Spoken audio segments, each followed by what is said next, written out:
Atas izin Bapak Kapolri dan Bapak Kapolri, kami menyampaikan perkembangan yang dilaksanakan tim sus khususnya dalam pelaksanaan Basik khusus. Bahwa tim sus ini dibentuk oleh Bapak Kapolri yang beranggota lengkap yang langsung sebagai penanggung jawab Bapak Kapolri dari Baris Krim Polri, Itwasum Polri, kemudian Mbak Intelkam, SSDM, Pusdokes dan Divteika. Kemudian Bapak Kapolri selalu menekankan pada saat rapat beliau menyampaikan kedepankan scientific crime investigation. Saya memahami dan tim sus memahami kepada para media dan masyarakat selama 1 minggu pertama dibentuk kami memahami seolah-olah tim sus tidak bergerak. Kami memahami itu karena apa yang diutarakan Bapak Kapolri tadi memang benar. Kami mengalami kesulitan karena pada saat pelaksanaan olah TKP awal dilaksanakan tidak profesional, kurang profesional. Dan beberapa alat bukti pendukung sudah diambil. Selama 1 minggu kami bergerak mendalami, kemudian kami mendapatkan informasi intelijen dari Baintelkam Polri bahwa dijumpai ada beberapa personil yang diketahui mengambil CCTV dan yang lain-lainnya. Oleh karena itu, Itpasum membuat surat perintah gabungan dengan melibatkan Divpropam Polri dan Baris Krim Polri telah melaksanakan pemeriksaan khusus kepada 56 personil Polri. Dari 56 personil Polri tersebut terdapat 31 personil Polri yang dari Bapak Kapolri sampaikan yang diduga patut juga melanggar kode etik profesional Polri atau KKEP. Kemudian yang melakukan pelanggaran, tadi Bapak Kapolri sudah menyampaikan 11 dilaksanakan penempatan khusus yang 3 perwira tinggi ditempatkan di Mako Brimob Polri. Ada hal yang menonjol pada saat melaksanakan pemeriksaan khusus ini terhadap Barada RE yang bersangkutan pada saat dilaksanakan pemeriksaan mendalam ingin menyampaikan unek-unek. Dia pengen menulis sendiri. Tidak usah ditanya Pak, saya menulis sendiri. Yang bersangkutan menulis dari awal bahwa dia melakukan adalah yang bersangkutan. Dengan dilengkapi dengan cap jempol dan meterai. Dari itulah pemeriksaan Riksus karena sudah ada unsur pidananya, maka kita limpahkan kepada Baris Krim Polri untuk melakukan tindakan penyidikan lebih lanjut.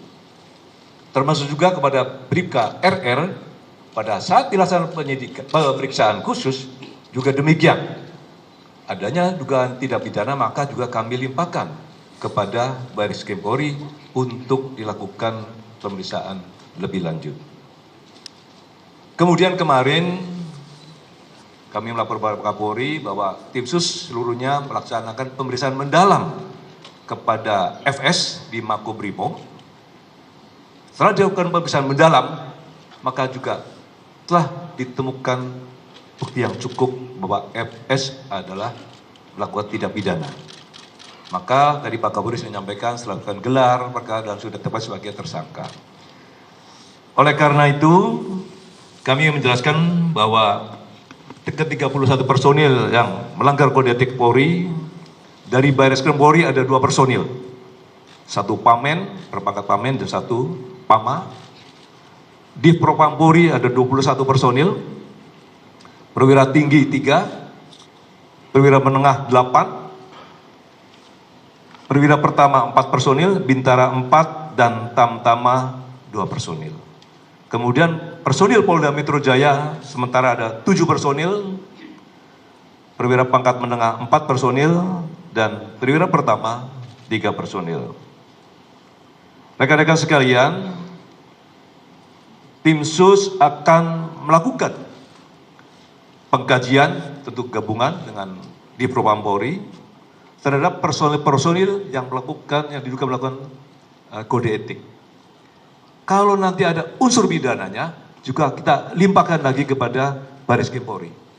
Tetapi kalau hanya melakukan kode etik, maka tentu di Propam Polri akan melakukan sidang kode etik terhadap personil tersebut.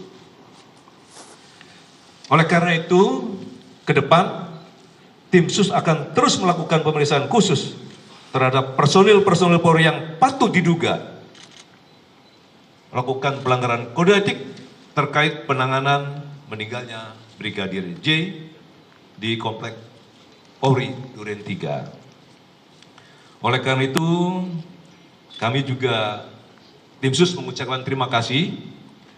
Tadi Bapak Kapolri sudah menyampaikan kepada Komnas HAM, karena beliau harus transparan.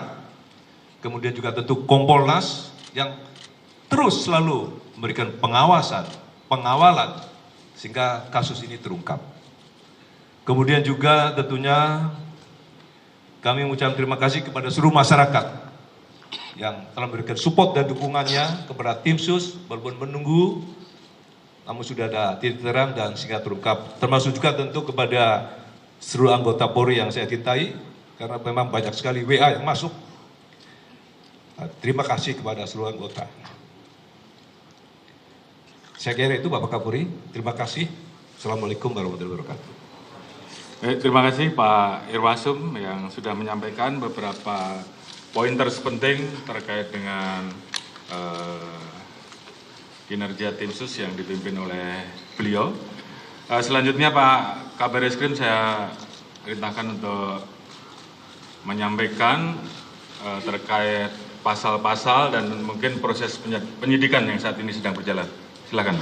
Terima kasih Bapak Kapolri, yang kami hormati Bapak Kapolri, Bapak Wakapolri, Ketua Tim Sus Penanganan Kasus Penembakan di Duren 3. Pada kesempatan ini rekan-rekan sekalian, awal pembentukan tim sus tugasnya adalah melakukan asistensi terhadap penanganan laporan kejadian yang diterima oleh Polres Jakarta Selatan. Kemudian mulai bekerja tanggal 12 Juli kami melakukan olah TKP selama 4 hari berturut-turut untuk mempelajari situasi dan kondisi TKP secara umum sampai hal-hal yang bersifat khusus yang melibatkan laboratorium forensik Polri, yang melibatkan Inafis Baris Krim Polri dalam rangka untuk memperoleh gambaran yang seterang-terangnya tentang situasi kejadian pada saat tanggal 8 Juli di mana dilaporkan ada kejadian tembak-menembak yang terjadi antara Brigadir Joshua dan Baradae yang mengakibatkan Brigadir Joshua meninggal dunia. Kemudian kami melaksanakan analisa, tim bekerjasama melaksanakan analisa terhadap hasil pemeriksaan atau otopsi yang dilaksanakan oleh kedokteran forensik Polri. Kita cek hasil otopsinya seperti apa, perkenaan tembakannya seperti apa, ada atau tidak penganiayaan yang dilakukan, ada nggak luka lain selain luka tembak, sehingga kita bisa memperoleh gambaran dari TKP dan hasil analisa terhadap hasil otopsi yang sudah dilakukan. Kemudian pada saat kita melaksanakan olah TKP, kita juga berusaha untuk mencari sidik jari dan DNA di seluruh lokasi yang kemungkinan menjadi aktivitas orang-orang yang ditemukan pada saat pertama kali ada kejadian. Yaitu ada 5 orang, ada Ibu Putri, ada Pak Sambo, ada Kuat, ada Ricky dan Richard, serta korban Joshua. Sehingga ini dijadikan pijakan awal bagi tim sus untuk melakukan langkah-langkah penyidikan. Karena apa? Karena laporan daripada keluarga korban Joshua ini baru dilaporkan kepada Mabes Polri pada tanggal 18 Juli. Artinya kita menangani perkara ini dalam proses penyelidikan dan penyidikan untuk mengungkap kasus ini adalah pada saat mulai laporan diberikan oleh keluarga korban Brigadir Joshua ke Mabes Polri pada saat tanggal 18. Kita langsung melaksanakan pemeriksaan ke Jambi. Saat ini kita sudah periksa lebih kurang 47 saksi yang terkait dengan kejadian ini. Kemudian kita juga memperoleh ya tadi Pak Irwasum sudah menyampaikan beberapa kendala yang ditemukan selama proses penyidikan dan penyelidikan yang dilakukan, dan syukur alhamdulillah dengan kegigihan daripada seluruh tim yang bekerja, karena mungkin melihat ancaman hukuman pasal 338 Junto 5556 KUHP cukup tinggi, karena yang bersangkutan tidak merasa punya kepentingan sendiri. Oleh karena itu Baradae ini membuat pengakuan yang disampaikan kepada penyidik setelah dilakukan pemeriksaan secara maraton, dan itu terjadi kepada tersangka-tersangka lainnya sampai bisa mengungkap tabir kejadian yang selama ini menjadi tanda tanya masyarakat. Apakah benar terjadi tembak-menembak atau ada kejadian lain yang disembunyikan dari laporan yang dilakukan. Selama proses penyidikan yang dilakukan, Barreskrim Polri telah menetapkan 4 orang tersangka. Yang pertama, Barada RE. Yang kedua, Bribka RR. Yang ketiga, tersangka KM. Yang terakhir, Irjen Pol FS. Dengan peran dan persangkaan masing-masing tersangka sebagai berikut. Barada RE telah melakukan penembakan terhadap korban. Tersangka RL turut membantu dan menyaksikan penembakan korban. KM turut membantu dan menyaksikan penembakan terhadap korban. Irjen Pol FS menyuruh melakukan dan menskenario peristiwa seolah-olah terjadi peristiwa tembak-menembak di rumah dinas Irjen Pol Ferdy Sambo di Komplek Polri Duren 3. Berdasarkan hasil pemeriksaan keempat tersangka, menurut perannya masing-masing, penyidik menerapkan pasal 340 subsidiar pasal 338 junto pasal 5556 KUHP dengan ancaman maksimal hukuman mati, penjara seumur hidup, atau penjara selama-lamanya 20 tahun. Demikian Bapak Kapolri yang dapat kami sampaikan. Mudah-mudahan ini bisa memberikan jawaban kepada masyarakat atas keseriusan institusi Polri untuk menjaga marwahnya kepada masyarakat. Terima kasih. Assalamualaikum warahmatullahi wabarakatuh. Baik, terima kasih Pak Kabar Eskrim. Jadi rekan-rekan, saya kira sudah jelas tadi persangkaan pasalnya, pasal 340, saya ulangi, pasal 340, subsidiar pasal 338, junto pasal 55 dan 56 terkait dengan 4 orang yang tadi sudah disebutkan, dan tentunya ini akan terus dilaksanakan pemeriksaan tambahan. Tentunya langkah-langkah dari tim sus ini adalah merupakan wujud komitmen Polri untuk mengusut tuntas perkara ini secara akuntabel, jujur, terbuka, transparan, sesuai dengan harapan masyarakat dan arahan Bapak Presiden untuk mengusut tuntas.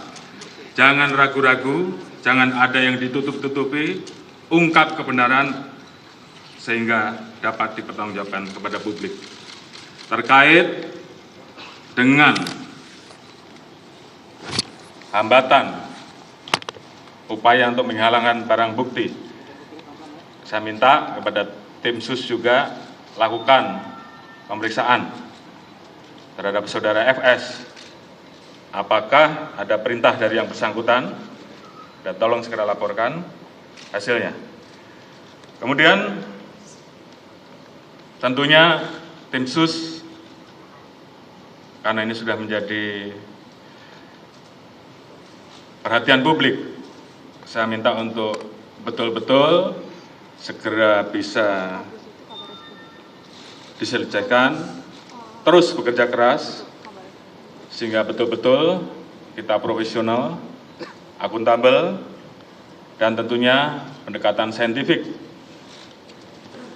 yang tentunya akan kita pertanggungjawabkan betul-betul bisa dilakukan dengan profesional. Dan harapan kita semua tentunya kasus ini bisa segera tuntas dan segera kita limpahkan kejaksaan untuk segera bisa diproses sidang.